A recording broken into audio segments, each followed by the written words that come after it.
Saya Syifa Mutiara Salsabila dari Pendidikan Bahasa Inggris 2019. Di sini saya akan memaparkan tentang inovasiku untuk Indonesia dalam melengkapi ujian akhir semester Psikologi Pendidikan. Mengapa kita perlu mempelajari psikologi pendidikan? Sebagai seorang calon pendidik, mempelajari psikologi pendidikan sangatlah penting. Mengenal siswa dengan sudut pandang seorang pendidik, mulai dari karakter hingga kepribadian setiap siswa, akan membuat kita lebih mudah melaksanakan program belajar mengajar dan membantu mereka untuk tumbuh dan berkembang di lingkungan sekolah secara maksimal. Sebelum itu, mari kita membahas secara singkat materi psikologi pendidikan yang telah kita pelajari di semester 2 ini.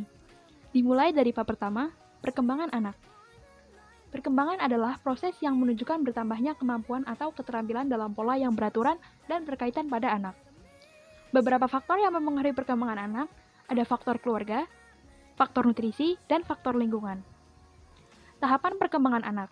Yang pertama, tahap sensor motorik yang terjadi pada usia 1-18 bulan.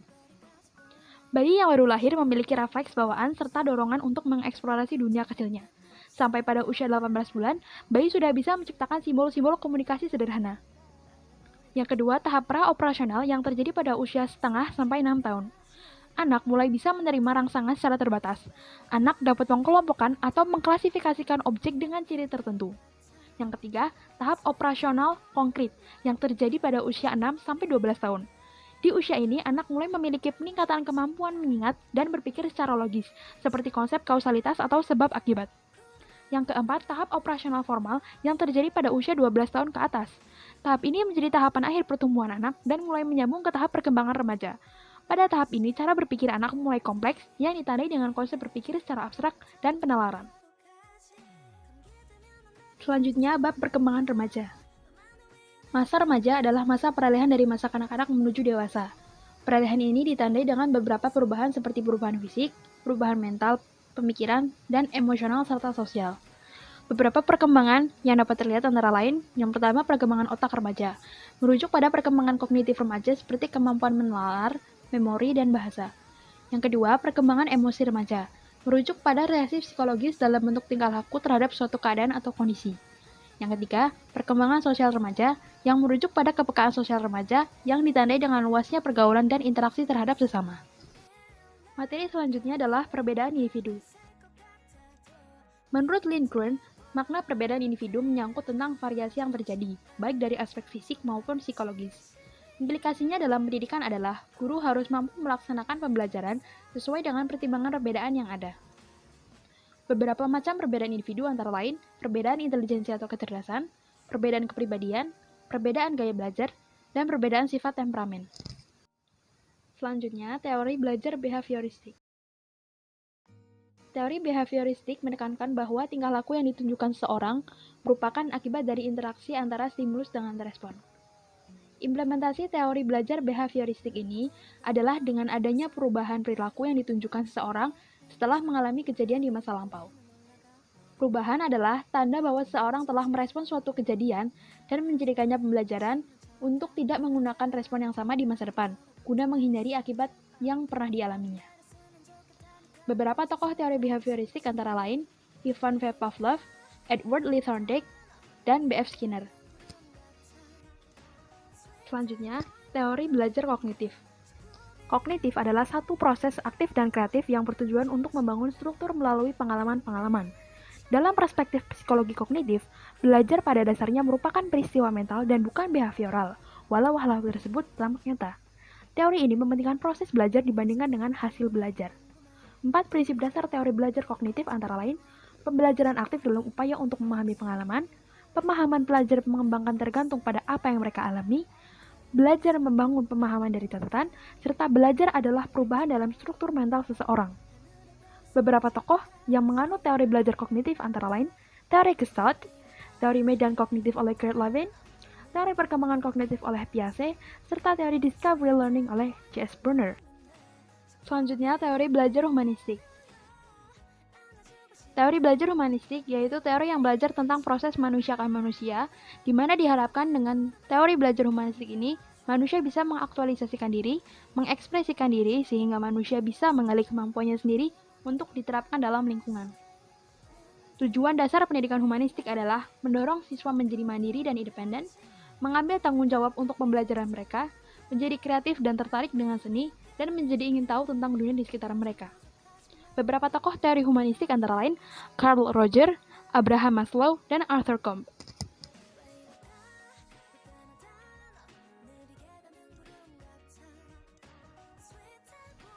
Selanjutnya, teori belajar Ki Hajar Dewantoro. Ki Hajar Dewantoro melihat manusia lebih pada sisi kehidupan psikologisnya. Menurutnya, manusia memiliki daya jiwa yaitu cipta, karsa, dan karya. Beliau mengatakan bahwa pendidikan yang menekankan pada aspek intelektual belaka hanya akan menjauhkan peserta didik dari masyarakatnya.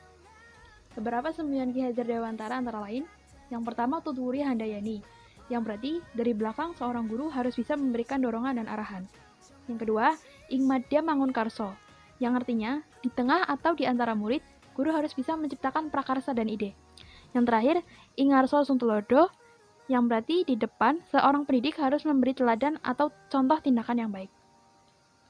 Cara siswa belajar menurut Ki Hajar Dewantoro tergambar dalam konsep 3N. Yang pertama niteni, yaitu proses pencarian dan penemuan makna, berupa sifat, ciri, prosedur, kebenaran suatu objek amatan melalui sarana indrawi. Yang kedua niroke, yaitu sebagian besar kemampuan, keterampilan, dan perilaku anak adalah proses peniruan khusus orang tua. Misalnya berbicara, berperilaku, bermain, dan sebagainya. Yang ketiga nambai, yaitu proses kreatif dan inovatif untuk memberi warna baru pada model yang ditiru. Selanjutnya, lingkungan belajar. Menurut Hadi Kusumo, lingkungan belajar adalah segala kondisi dan pengaruh dari luar terhadap kegiatan pendidikan. Lingkungan pendidikan memiliki material dan rangsangan dari dalam maupun dari luar individu yang bersifat psikologis, fisiologis, dan sosiologis kebudayaan. Terdapat 3 lingkungan belajar yang utama. Yang pertama, lingkungan keluarga. Lingkungan keluarga mampu mempengaruhi lingkungan belajar individu karena keluarga merupakan lingkungan belajar pertama yang akan dimasuki oleh individu. Yang kedua, lingkungan sekolah.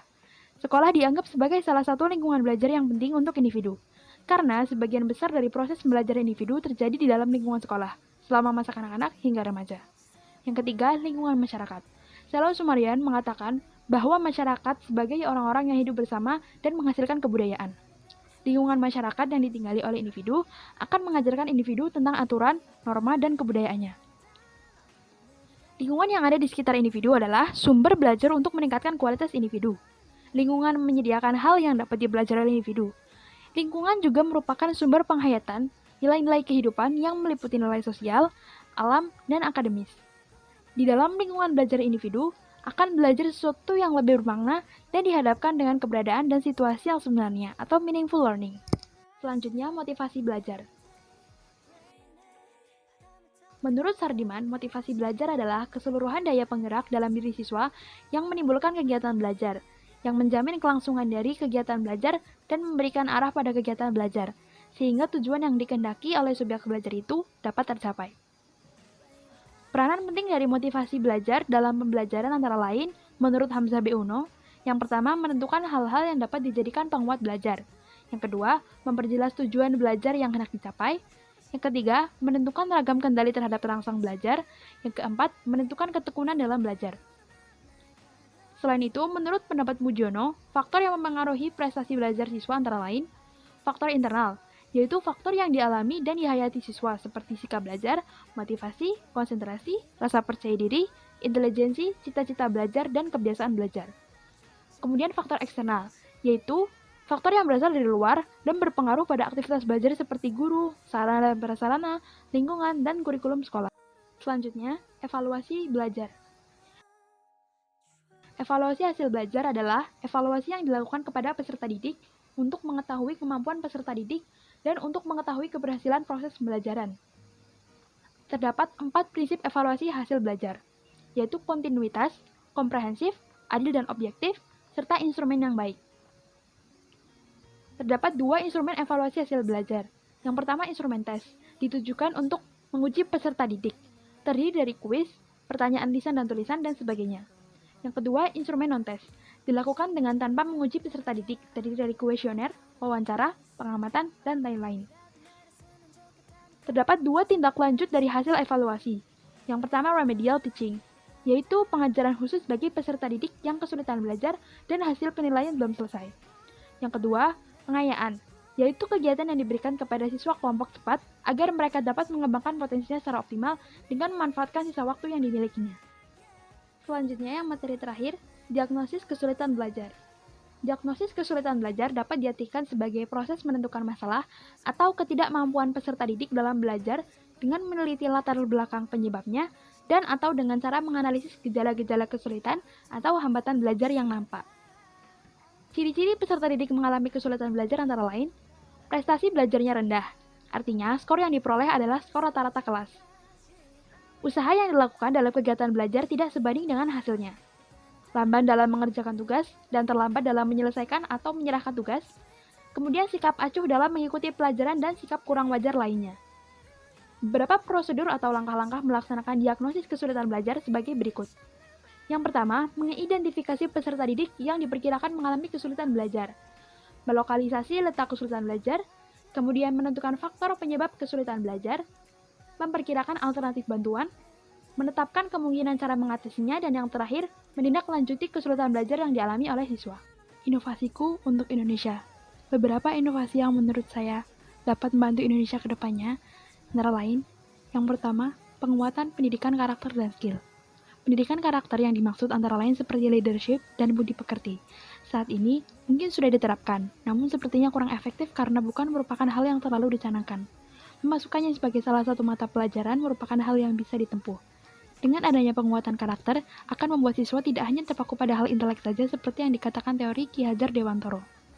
Yang kedua, self-tracking atau study journal. Study journal yang dimaksud adalah jurnal yang berisi aktivitas belajar siswa, sampai di mana pemahaman dan materi mana yang belum bisa dipahami. Hal inilah yang memudahkan siswa dan guru dalam membantu menganalisis kesulitan belajar yang dialami para siswa. Study journal ini bisa dibuat di tiap semester dan wajib dikumpulkan di akhir semester sebagai evaluasi pembelajaran. Yang ketiga, pembentukan klub belajar khusus. Klub mungkin akan sedikit berbeda dengan kelompok belajar karena jangkauannya lebih luas. Klub belajar di sini dibentuk berdasarkan model belajar siswa dan dalam lingkup paralel. Klub belajar ini bisa dibuat bertukar kelas agar lebih efektif dan dapat berjalan dengan baik. Beberapa siswa sering mengeluhkan kesulitan belajar karena perbedaan model pembelajaran yang ada di kelas, sementara guru harus menyesuaikan dengan semua murid di kelas.